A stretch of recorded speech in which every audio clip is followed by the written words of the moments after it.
Actually എന്താണ് ഒരു management consulting team ഒരു ഓൺടർപ്രണർക്ക് വേണ്ടി അല്ലെങ്കിൽ ഒരു ബിസിനസ്സിന് വേണ്ടി എന്താണ് ചെയ്യുന്നത് എന്നുള്ളത് തന്നെ ഒരു എക്സാമ്പിൾ ആയിട്ട് പറയുകയാണെന്നുണ്ടെങ്കിൽ നമ്മുടെ ഹിന്ദു മിത്തോളജിയിൽ ഒരു ത്രിമൂർത്തി സങ്കല്പമാണ് ഹിന്ദു മിത്തോളജിയിലുള്ളത്. ഫസ്റ്റ് വൺ സൃഷ്ടി.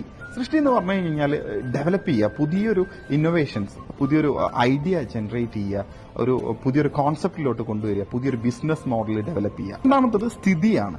ഇപ്പോൾ കറന്റ്ലി നല്ല രീതിയിൽ റൺ ചെയ്തുകൊണ്ടിരിക്കുന്ന ഒരു ബിസിനസ് നല്ല രീതിയിൽ പ്രോഫിറ്റ് ജനറേറ്റ് ചെയ്യുന്നുണ്ട്, നല്ല റവന്യൂ ജനറേറ്റ് ചെയ്യുന്നുണ്ട്.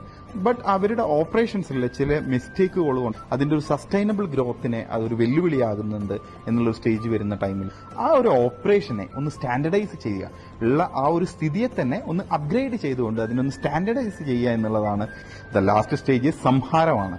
സംഹാരം എന്ന് പറഞ്ഞു കഴിഞ്ഞാൽ നമ്മളൊരു ബിസിനസ്സിനെ പഠിക്കുന്നു, ആ ബിസിനസ് ഒരു ഗ്രൂപ്പ് ഓഫ് ബിസിനസ് ആണ്, അവർക്ക് ഒരുപാട് ബിസിനസ്സുകളുണ്ട്. ഈ ഒരു പെർട്ടിക്കുലർ ബിസിനസ് എന്ത് ചെയ്യുന്നു, അതിന് ആ ഒരു പെർട്ടിക്കുലർ